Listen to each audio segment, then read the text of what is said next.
During the press conference, for sure napanood ninyo, habang pinagsasalita yung nakahuling pulis, nagkaroon ng pronouncement si Marcos Jr. na kapag may itinanong daw ang media ay sasalungat sila or mag-i-intervene sila.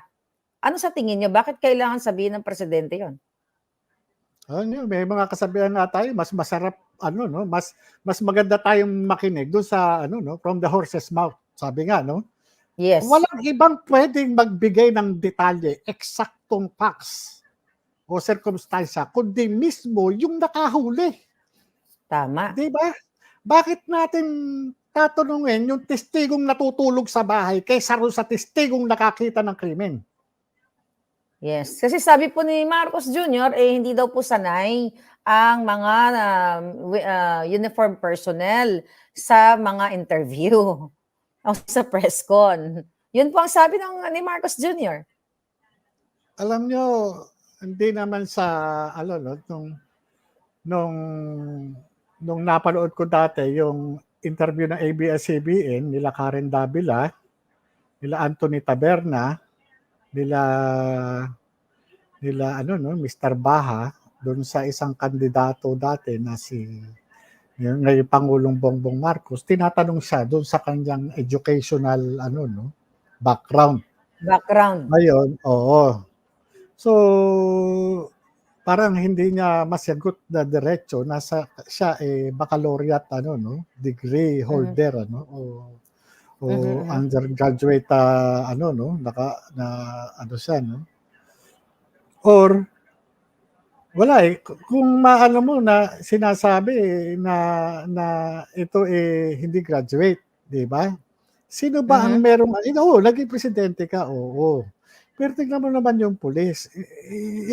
Tingnan mo, college graduate yun. Yes, eligible. Yes. Diba? Civil service eligible yung tao. Tapos sabihin natin na hindi sino ba ang mas trained doon sa dalawa? Yung pulis o itong presidente na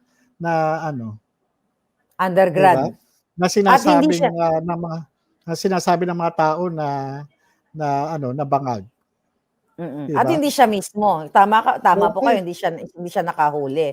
Hindi siya nakawit. Kaya nga po sa korte, iisa lang naman, simple lang po ang tanong ng mga kung meron kang personal knowledge Kasi kaya walang ibang credible na magsalita doon sa doon sa 1.8 na times na huli doon, naging 1.4, kundi mismo yung humuli. Sila lang yung nakakaalam ng kwento unless otherwise, nababaguhin yung kwento. Kasi kung checkpoint to anti-drugs operation, talagang questionable. Kaya nga, kung maano ng mga abogado nung akusado, malamang akusado na ngayon yun, malaki yung lusot. Kasi doon pa lang magkakaroon na ng technicalities Yeah. Sir, doon sa from 1.8, the next day naging 1.4 tons. Yun ba ay kapanipaniwala na hindi nila na-estimate nung araw na yun na ibinida ni Marcos Jr. na 1.8 tapos kinabukasan at kulangan ng 400 kilograms? Alam mo, yun yung sa totoo Natawa po kayo. Kasi may nakita ako, sa total na rin ako na-confuse ako doon Kasi nakita ko may timbangan May timbangan doon sa kasi nung ongoing yung di ba? Nagmamarking, nagtitimbang. Oo, kasi kung usually pagka ganyan nagkakaroon talaga ng discrepancy. Pero hindi ganun kalaki. Mga ilang kilograms po ang considerable na pwedeng nagkamali lang. Hindi, halimbawa sa isang palagay mo sa isang kilo bisan 998 o 997 palagay 1,000 grams di ba? Ganun Pero pagka dineclare mo siya ng 1 kilo tapos ang kulang isang guhit, masyadong 100 grams na yun Para bang, teka muna, makakabuljakan sa opisina na ito. Putos ka, lika nga rito. Oo. Ano na nangyari Oo. dito? Para bang gano'n, eh, Wow. "Putis kayo, parang ang laki ng discrepancy kasi more or less 400 kilos ano, parang ano 'to, may na-11. Iba sabi nga Yeah. nila, "Uy, na-11 si Kuting." Mga gano'n ano, na Yeah. ano, para bang parang 'di ba?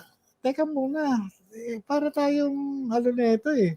Alam mo sa iba 'yan may na-relieve na. May na-relieve na. Oo, Yes. sa iba 'yan may na-relieve na kung may ano 'no, pero parang sa totoo lang, kung maliit na amount ano, Mhm. ano 'yan, 'di ba? At doon pa lang sa ano 'no, sa area para masabi mong high grade, malabo, eh, kasi yung qualitative, eh, result nangyayari yan matapos ma-examine ng mga forensic chemist. Oo, yun pa Kasi sabi madilaw-dilaw daw. Oo nga, oo, isa kasi pang issue yun. ang ano 'no, ang pag-submit namin yan sa request ano, ang request kasi para ma-determine yung qualitative at saka quantitative, result, 'di ba? Mhm, So yun, mhm. pero sa amin naman, kagaya niyan 'no, tinitimbang tapos dadalhin din dun sa laboratory ano, minsan nga tinimbang namin talagang nagkakulang, pero hindi gano'n, hindi Hindi gano'n gano'n kalaki. 400 Oo, kilograms ang yun labo. yung oo, parang ano Wow. talagang ano 'no, nakataya talaga yung credibility nila rito, eh, hindi ano, eh, gano'n Yes. kalaki. Para bang sabi, "Oh, eto ang kantang ano, pang Miss Universe 'to," 'di ba? Tapos Mhm, pagdating dun sa ano, hindi pala babae, mhm. 'di ba? Pasensya Pipitsugin na dun pala. sa mga ano, oh, Yeah, 'di ba? pipitsugin pala. So Mm. sir, sobrang, marami kaming, itong revelasyon ninyo. Maraming salamat dahil, naglakas po kayong loob na magpa-interview dito at, yun ang mapagbigyan ng taong bayan. Actually, it's not for me, but para sa taong bayan, for transparency, dahil nga ang nasasangkot po dito ay ang Pangulo ng Pilipinas na minsan nang kayo ay nasa PIDEA, nakita ninyo sa letrato na ipinresent ng confidential informant na ang presidente ngayon ay sumisingot ng white powdery substance.